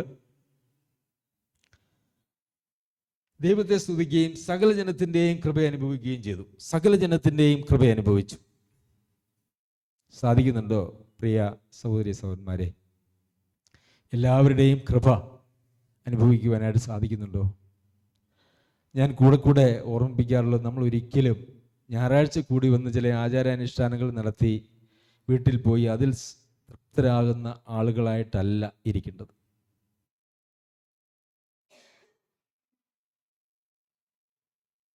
ഒരു സഭയായി നമ്മൾ ഒരുമിച്ച് കൂടി വരുന്നു എന്നുള്ളത് ശരിയാണ്. പക്ഷെ അതുകൊണ്ട് സഭാജീവിതം അവസാനിച്ചു, അതിൽ സഭാജീവിതം എല്ലാവുമായി എന്ന് നമ്മൾ വിചാരിക്കുന്നുണ്ടെങ്കിൽ അത് സാത്താൻ്റെ ഒരു വഞ്ചനയാണ്. അപ്പോൾ മറ്റുള്ളവരെ പരിഗണിക്കാനും ശ്രേഷ്ഠരായി കാണാനും സ്നേഹിക്കാനും കരുതാനും കഴിയാത്ത ഒറ്റപ്പെട്ട് നിൽക്കുന്നതായിട്ടുള്ള ആളുകൾക്ക് ഒരു സഭയിലെ അംഗമാകാനായിട്ട് കഴിയുകയില്ല. ഒരുപക്ഷെ അവർക്ക് സഭായോഗത്തിന് വന്നിരിക്കാനായിട്ട് സാധിക്കും, പക്ഷെ അവരൊരിക്കലും സഭയല്ല. നമുക്കറിയാം, ഇപ്പോൾ അത്രത്തോളമൊന്നുമില്ല. എന്തെങ്കിലുമൊക്കെ പൊടിക്കാനായിട്ട് കൊണ്ട് കൊടുത്താൽ ഇപ്പം ഗോതമ്പ് പൊടിക്കാൻ കൊടുത്തു കഴിഞ്ഞാൽ തിരിച്ചു കൊണ്ടുവന്ന് നമ്മൾ പൊടിയൊക്കെ അരിച്ചു കഴിഞ്ഞാൽ അതിനകത്ത് ചില ഗോതമ്പ് മണികൾ കാണും, പൊടിയാത്ത, ഒരു പക്ഷേ മെഷീനകത്ത് ബ്ലോക്കായിട്ടിരുന്നതൊക്കെ ആയിരിക്കും. അങ്ങനെയുള്ള മണികൾ ഈ അരിച്ച് മാറ്റിയിട്ടായിരുന്നു ഈ അടുത്ത കാലം വരെ, പുതിയ മെഷീനൊക്കെ വരുന്നതിന് മുമ്പ് അരിച്ച് മാറ്റിയിട്ടായിരുന്നു ഈ അപ്പമൊക്കെ ഉണ്ടായിക്കൊണ്ടിരുന്നത്. എന്തുകൊണ്ടാണ് ഈ ഗോതമ്പ് മണികൾ ഉണ്ടെങ്കിൽ അത് മാറ്റാതെ എന്നാൽ പിന്നെ അതാ പൊടിക്കകത്ത് കിടന്നോട്ടെ, അപ്പം ഉണ്ടാക്കുമ്പോൾ ഇച്ചിരി കടിക്കുന്നല്ലേ ഉള്ളൂ എന്ന് വിചാരിച്ച് ആരും ഗോതമ്പ് എടുത്തതിനകത്ത് ഇടാറില്ല. പണ്ടൊക്കെ നെല്ല് കുത്തുമ്പം കുറച്ച് കുത്താത്ത നെന്മണികൾ, നെല്ല് അതിനകത്ത് വരുമായിരുന്നു, അതെല്ലാം പെറുക്കി മാറ്റും. എന്തുകൊണ്ടാണ്? അത് അതിനകത്ത് ചേരില്ല, ഒറ്റപ്പെട്ട് കിടക്കുന്നതാണ്. എന്ന് പറഞ്ഞതുപോലെ ഒരപ്പമായിട്ട് നാം തീരണമെങ്കിൽ നമ്മൾ നമ്മളുടേതായിട്ടുള്ള ഐഡൻറ്റിറ്റി കളഞ്ഞാലേ പറ്റൂ. നമുക്ക് വേറൊരാളോട് ചേരണമെങ്കിൽ ക്രിസ്തുവിനോട് നമ്മളെല്ലാവരും ചേർന്നാണ് യഥാർത്ഥത്തിൽ ഒരു ക്രിസ്തീയ ജീവിതം നമ്മൾ ആരംഭിക്കുന്നത്. ഞാൻ എൻ്റെ ഐഡൻറ്റിറ്റി നിലനിർത്തിക്കൊണ്ട് ക്രിസ്തുവിനോട് ചേരാമെന്ന് വിചാരിച്ചാൽ അത് ഒരിക്കലും നടക്കില്ല. സഹോദരി സഹോദരന്മാരോട് അതുകൊണ്ട് തന്നെ ചേരാനായിട്ടും സാധിക്കുകയില്ല. അതുകൊണ്ടാണ് കർത്താവ് പറഞ്ഞത്, ഒരു ഗോതമ്പ് മണി നിലത്ത് വീണ് ചാകുന്നില്ല എങ്കിൽ അത് തനിയേ ഇരിക്കും, ചത്തുവെങ്കിലും ധാരാളം ഫലം കായ്ക്കും. ഞാൻ വ്യത്യസ്തനായിട്ടിരിക്കും, മറ്റുള്ളവരെ ഉൾക്കൊള്ളുവാനായിട്ട് എനിക്ക് മനസ്സില്ല, അല്ലെങ്കിൽ ഞാൻ എല്ലാവരെയും ഉൾക്കൊള്ളുകയില്ല, അതിനെനിക്ക് സമ്മതമല്ല എന്ന് പറയുമ്പോൾ അതൊരു സഭയായിട്ട് മുമ്പോട്ട് പോകാൻ ഒരിക്കലും കഴിയില്ല എന്ന് നമുക്കറിയാമല്ലോ. കർത്താവ് ഏൽപ്പിച്ചതായിട്ടുള്ളൊരു ശുശ്രൂഷയാണ് തിരുവത്താഴ ശുശ്രൂഷ. കർത്താവ് കൽപ്പിച്ചപ്പോൾ അതിനെക്കുറിച്ച് നിങ്ങൾ ഇതിൻ്റെ ഓർമ്മയ്ക്കായി ചെയ്യുവിൻ എന്ന് മാത്രമേ പറഞ്ഞുള്ളൂ. ഓർമ്മയ്ക്കായി ചെയ്യണം. പൗലോസ് അപ്പോസ്തലന് അതിനപ്പുറം ചില വെളിപ്പാടുകൾ ഈ തിരുവത്താഴ ശുശ്രൂഷയെക്കുറിച്ച് ദൈവം കൊടുത്തു. അത് നമ്മൾ കൊരിന്ത്യർക്ക് എഴുതിയ 1-ാം ലേഖനത്തിൽ വായിക്കുന്നുണ്ട്. അവിടെ നിങ്ങൾ ഇതിൽ നിന്ന് പങ്കെടുക്കുമ്പോഴേക്കും അവൻ്റെ മരണത്തെ പ്രസ്താവിക്കുന്നു എന്ന് പറഞ്ഞു പൗലോസ് അപ്പോസ്തലൻ. അപ്പോൾ കർത്താവ് പറഞ്ഞതായിട്ടുള്ള ആ ഒരു കാര്യം പൗലോസ് അപ്പോസ്തലൻ അവിടെ വീണ്ടും റിപ്പീറ്റ് ചെയ്യുന്നുണ്ട്. എന്നാൽ അതിനപ്പുറം ചില കാര്യങ്ങൾ പൗലോസ് അപ്പോസ്തലൻ പറഞ്ഞു. എന്താണ്? ഈ ഒരപ്പത്തിൻ്റെ അംശികളായിരിക്കുന്ന നിങ്ങൾ ഒരു ശരീരത്തിൻ്റെ അവയവങ്ങളാണ്. അപ്പോൾ നമ്മൾ ഈ അപ്പത്തിൽ നിന്ന് പങ്കെടുക്കുമ്പോൾ നമ്മൾ ഉറക്കെ പ്രഖ്യാപിക്കുന്ന ഒരു കാര്യമുണ്ട്. ഈ സഭയിൽ ആരോടും എനിക്കൊരു തിരിച്ചു വ്യത്യാസവുമില്ല. ഈ സഭയിലെ ഓരോ അംഗങ്ങളെയും ഞാൻ സ്നേഹിക്കുന്നു, ഞാൻ ബഹുമാനിക്കുന്നു. ഒരപ്പം ഉണ്ടാകുന്നത് അതിൻ്റെ മണികൾ പൊടിഞ്ഞു ചേർന്ന് ഒരപ്പമായി തീരുന്നത് പോലെ എൻ്റെ എല്ലാ ഐഡൻറ്റിറ്റികളും വിട്ട് കർത്താവിനോട് ചേർന്ന്, അങ്ങനെ കർത്താവിൽ ഞങ്ങൾ ഒന്നാണ് എന്നുള്ള ഒരു പ്രഖ്യാപനം ആ അപ്പത്തിൽ നിന്ന് പങ്കെടുക്കുമ്പോൾ നമ്മൾ പറയുന്നത് അതാണ്. സഭയിൽ ആരോടെങ്കിലും വിരോധമോ വൈരാഗ്യമോ ഇഷ്ടക്കേടോ ഒക്കെ വെച്ചുകൊണ്ട് ഈ ശുശ്രൂഷയിൽ പങ്കെടുക്കുവാനായിട്ട് പാടില്ല. കാരണം എന്താ? ഈ സഭയാകുന്ന കർത്താവിൻ്റെ ശരീരത്തിൻ്റെ ഒരു അംഗമാണ് എന്ന് ഞാൻ എന്നെക്കുറിച്ച് തന്നെ പ്രഖ്യാപിക്കുകയാണ് ചെയ്യുന്നത് ഈ ശുശ്രൂഷയിൽ നിന്ന്. അത് കർത്താവ് അത് പറഞ്ഞില്ലായിരുന്നു, പക്ഷേ പൗലോസ് അപ്പോസ്തലനിലൂടെ ഒരു വെളിപ്പാടായിട്ട് അല്ലെങ്കിൽ ഒരു അർത്ഥമായിട്ടത് കൊരിന്ത്യർക്ക് എഴുതിയ ലേഖനം 1-ാം ലേഖനം 10-ാം അധ്യായത്തിൽ അത് പറഞ്ഞിട്ടുണ്ട്. അതുപോലെ തന്നെ മറ്റൊരു കാര്യം പറഞ്ഞു, ഇത് ക്രിസ്തുവിൻ്റെ ശരീരത്തോടും രക്തത്തോടുമുള്ള കൂട്ടായ്മയാണ്. റോമൻ കത്തോലിക്ക സഭ ഇതിനെ വളരെ അതായത് ശരീരവും രക്തവുമായി രൂപഭേദം വരുന്നു എന്ന് പഠിപ്പിക്കുമ്പോൾ അത് ബൈബിളിൽ നമുക്ക് ഒരിടത്തും കാണാനായിട്ട് സാധിക്കുകയില്ല. എന്നാൽ ഇത് കേവലം ഒരു അപ്പമാണ്, ഇതിനകത്ത് യാതൊരു ആത്മീയ അർത്ഥവുമില്ല, ഇത് കഴിക്കുമ്പോൾ നമ്മൾ അങ്ങ് ഓർക്കുന്നു എന്ന് മാത്രമേ ഉള്ളൂ. അല്ല കേട്ടോ, അങ്ങനെയല്ല, വചനം അങ്ങനെയല്ല പറയുന്നത്. കർത്താവിൻ്റെ ശരീരത്തോടും രക്തത്തോടുമുള്ള കൂട്ടായ്മയാണ് ഈ അപ്പം നുറുക്കലിൽ പങ്കെടുക്കുമ്പോൾ. അപ്പോൾ ഈ ശുശ്രൂഷ നമ്മളെ ഓർമ്മിപ്പിക്കുന്നത് പ്രധാനമായിട്ടും 3 കാര്യങ്ങളാണ്. ഒന്ന്, കർത്താവ് നമുക്ക് വേണ്ടി ക്രൂശിക്കപ്പെട്ടു, അല്ലെങ്കിൽ കർത്താവിൻ്റെ മരണം എന്ന് പറയുന്നത് നമ്മുടെ ജീവിതത്തിൻ്റെ എല്ലാമാണ് എന്നുള്ളൊരു യാഥാർത്ഥ്യത്തെ നമ്മൾ പരസ്യമായിട്ട് പ്രഖ്യാപിക്കുന്നു. അതുപോലെ തന്നെ ഈ ഒരപ്പത്തിൽ നിന്ന് ഞങ്ങൾ പങ്കെടുക്കുമ്പോൾ ഞങ്ങളെല്ലാവരും ഒന്നാണ്. ഒരപ്പത്തിൻ്റെ അംശികളായിരിക്കുന്ന നിങ്ങൾ ഒരു ശരീരത്തിൻ്റെ അവയവങ്ങളാണ്. ഞങ്ങൾ തമ്മിൽ ഒരു ഭിന്നതയുമില്ല, ഞങ്ങൾ ഒന്നാണ്. ബൈബിളിൽ എത്രയോ വാക്യങ്ങൾ നമ്മൾ വായിച്ചിട്ടുണ്ടല്ലേ. ഒരു വായിനാൽ മഹത്വീകരിക്കേണ്ടതിന് ഞാൻ തന്നെ പലതവണ ഇവിടെ പറഞ്ഞിട്ടുള്ളതാണ്. സഭയ്ക്കൊരു വായാണ്, സഭയ്ക്കൊരു ഹൃദയമാണ്, സഭയ്ക്കൊരു മനസ്സാണ്. പല മനസ്സും പല ഹൃദയവും പല വായുമായിട്ടിരിക്കുന്ന ഒരിക്കലും ഒരു സഭയല്ല.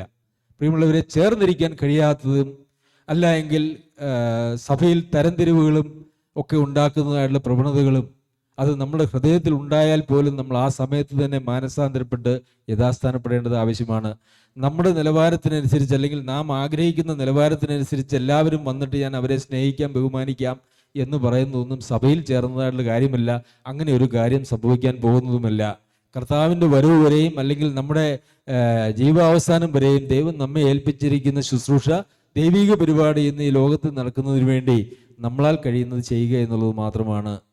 ദൈവാത്മാവ് ദൈവത്താൽ കഴിയുന്നത് ദൈവാത്മാവും ചെയ്തുകൊള്ളും. കർത്താവ് പറഞ്ഞു, മുമ്പന്മാർ പലരും പിമ്പന്മാരും, പിമ്പന്മാർ പലരും മുമ്പന്മാരുമാകും. പ്രിയമുള്ളവരെ, നമ്മൾ പ്രതീക്ഷിക്കുന്ന അവസ്ഥയൊന്നുമല്ല കർത്താവിൻ്റെ ന്യായവിധി ദിവസത്തിൽ. നമ്മൾ ശ്രേഷ്ഠരായിട്ട് ഒരുപക്ഷെ നമ്മളെ തന്നെ കണ്ടിരിക്കാം, അവിടെ ചെല്ലുമ്പോൾ അറിയാം നമ്മളത്ര ശ്രേഷ്ഠരൊന്നും ആയിരുന്നില്ല എന്ന്. പലരെയും നമ്മൾ ശ്രേഷ്ഠരായി കാണുന്നുണ്ടായിരിക്കാം, അവിടെ ചെല്ലുമ്പോൾ അറിയാം നമ്മൾ ശ്രേഷ്ഠരായി കണ്ടുവരുന്നും അവിടെ ശ്രേഷ്ഠരല്ല. നമ്മൾ വളരെ വില കുറച്ച് കണ്ടതായിട്ടുള്ള പലരും ഉണ്ടായിരുന്നിരിക്കും, പക്ഷെ അവിടെ ചെല്ലുമ്പോൾ അറിയാം അവരാണ് വളരെ മനോഹരമായ ദൈവിക പ്രവൃത്തികളിൽ അവരുടെ ഹൃദയത്തിലാണ് നടന്നിട്ടുള്ളത് എന്ന്. അതുകൊണ്ട് നമുക്ക് ആരെയും വിധിക്കുന്ന ഒരു മനോഭാവമല്ല വേണ്ടത്. നമ്മൾ നമ്മെ തന്നെ താഴ്ത്തുകയും ദൈവസന്നിധിയിൽ അങ്ങനെ പോയാൽ മാത്രമേ ഒരു സഭ മുമ്പോട്ട് പോവുകയുള്ളൂ. അതല്ലെങ്കിൽ അതൊരു ക്ലബ്ബായിട്ട്, ഒരു പ്രസ്ഥാനമായിട്ട് പോകും. ഇവിടെ നടക്കുന്ന എല്ലാ കാര്യങ്ങളും അങ്ങനെ ഒരു ക്ലബ്ബിൽ നടന്നു പോകും. ആളുകൾ വരും, പാട്ടുപാടും, പ്രാർത്ഥിക്കും, പ്രബോധനം പറയും, വചനം പങ്കുവയ്ക്കും, തിരുവത്താഴ ശുശ്രൂഷയിൽ പങ്കെടുക്കും, പോകും. പക്ഷെ അതിൻ്റെ ആത്മാവ് എന്ന് പറയുന്നത് അതല്ല. ഇതൊക്കെ വേണം, പക്ഷെ അതിൻ്റെ ആത്മാവ് എന്ന് പറയുന്നത് തമ്മിലുള്ള ഐക്യമാണ്, ഒരുമിച്ചിരിക്കലാണ്, കൃപ അനുഭവിക്കലാണ്. ഇതല്ലെങ്കിൽ ആത്മാവില്ലാത്തൊരു ജീവിതമായിട്ട് ഈ സഭാജീവിതം പോകും.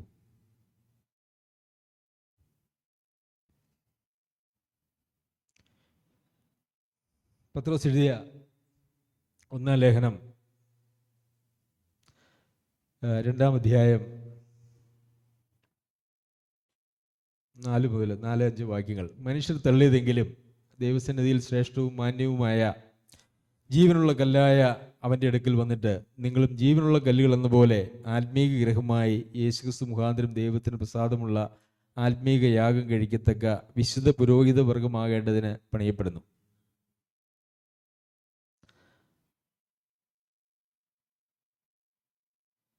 വിശുദ്ധ പുരോഹിത വർഗം, നമ്മളെക്കുറിച്ചുള്ളതായിട്ടുള്ള ദൈവിക പരിപാടി എന്ന് പറയുന്നത് ഒരു വിശുദ്ധ പുരോഹിത വർഗമാകണം.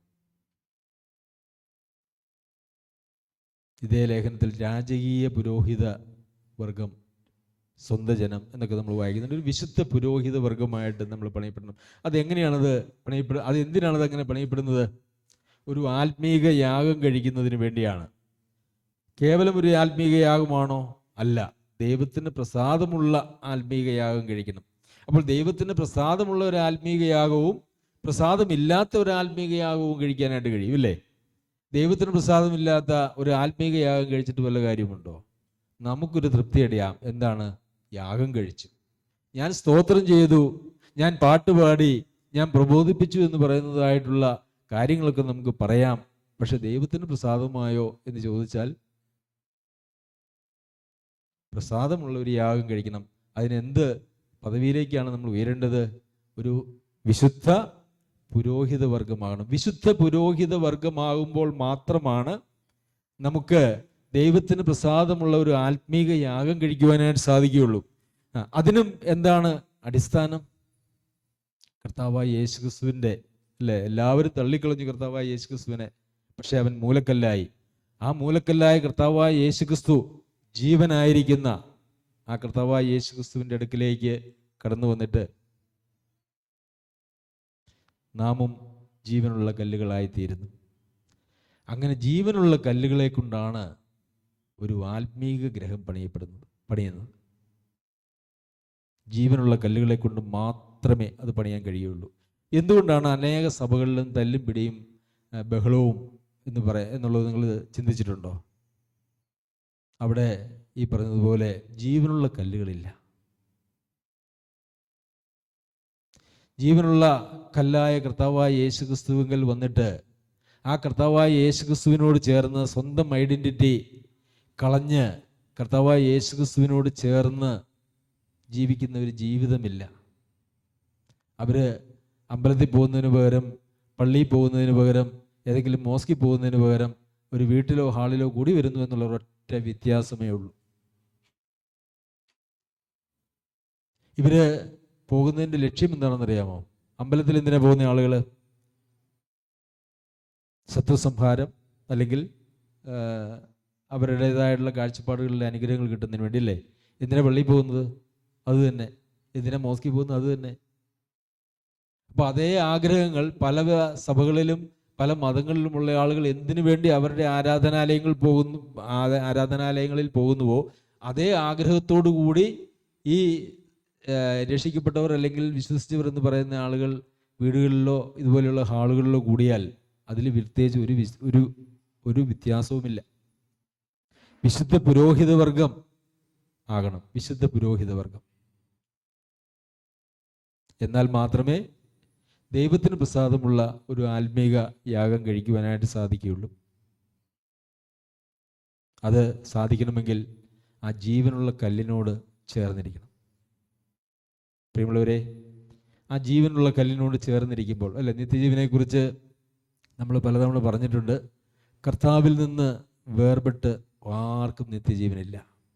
വഴിയും സത്യവും ജീവനും കർത്താവാണ്. അവൻ സത്യദൈവവും നിത്യജീവനുമാണ്.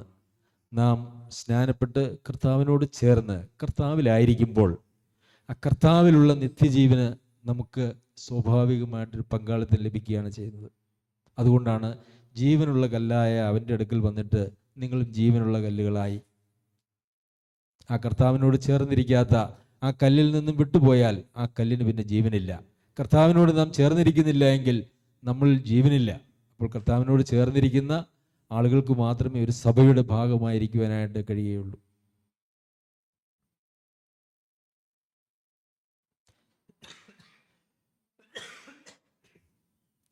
പ്രിയമുള്ളവരെ,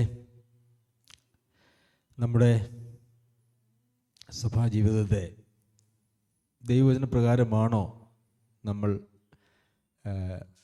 നോക്കിക്കാണുന്നത്? വചനത്തിൻ്റെ പ്രമാണങ്ങളൊന്നുമില്ലാതെ വന്നുകൂടി ചിലതൊക്കെ കേട്ടു, ചിലതൊക്കെ മറന്നു, ചിലതിനോടൊന്നും താല്പര്യമുണ്ടായില്ല, അല്ലെങ്കിൽ ചിലതൊന്നും മനസ്സിലായില്ല, പോയി ഞായറാഴ്ചയാകുമ്പോൾ എവിടെയെങ്കിലും ഒന്ന് പോകണ്ടേ എന്ന് വിചാരിച്ചുകൊണ്ട് വരുന്നു. അതൊന്നും സഭാജീവിതമല്ല. ഒരു ശരീരത്തിൻ്റെ അവയവത്തിന് വേർപെട്ടിരിക്കാൻ താല്പര്യം ഉണ്ടാവുമോ? വേർപെട്ടിരുന്നു കഴിഞ്ഞാൽ അതിന് നിലനിൽപ്പില്ല, അല്ലേ? നമുക്കറിയാം, എന്തെങ്കിലും അപകടം പറ്റി കയ്യോ കാലോ ഒക്കെ മുറിഞ്ഞു പോയാൽ ഇത്ര മണിക്കൂറിനുള്ളിൽ അതിനെ ഐസ് പാക്കിലൊക്കെ ആക്കി ഇത്ര മണിക്കൂറിനുള്ളിൽ ആശുപത്രിയിൽ കൊണ്ടുവന്നാൽ അത് വെച്ച് ഓപ്പറേഷനൊക്കെ ചെയ്ത് ഡോക്ടർമാരെങ്ങനെയും ശരിയാക്കി കൊടുക്കും. അതിൻ്റെ അർത്ഥം എന്താ? ശരീരത്തിൽ നിന്ന് വേർപെട്ട് ഒരു അവയവത്തിന് അധിക സമയം നിലനിൽപ്പില്ല എന്നുള്ളതാണ്. നമ്മൾ ശരീരത്തോട് ഒട്ടിയാണോ ഇരിക്കുന്നത്? സഭയാവുന്ന ശരീരത്തോട് ചേർന്നാണോ നാം ഇരിക്കുന്നത്? അതിൽ നിന്ന് വിട്ട് നമുക്കൊരായുസില്ല. പ്രിയമുള്ളവരെ, ദൈവം നമ്മെ സഹായിക്കട്ടെ. നമ്മുടെ ജീവിതത്തെ, നമ്മുടെ സഭാജീവിതത്തെ, നമ്മുടെ ആത്മീയ ജീവിതത്തെ നമുക്ക് പരിശോധിക്കാം. ആവശ്യമായിട്ടുള്ള തിരുത്തലുകൾ നമുക്ക് വരുത്താം. സർവശക്തനായ ദൈവം അതിന് നമ്മെല്ലാവരെയും സഹായിക്കട്ടെ.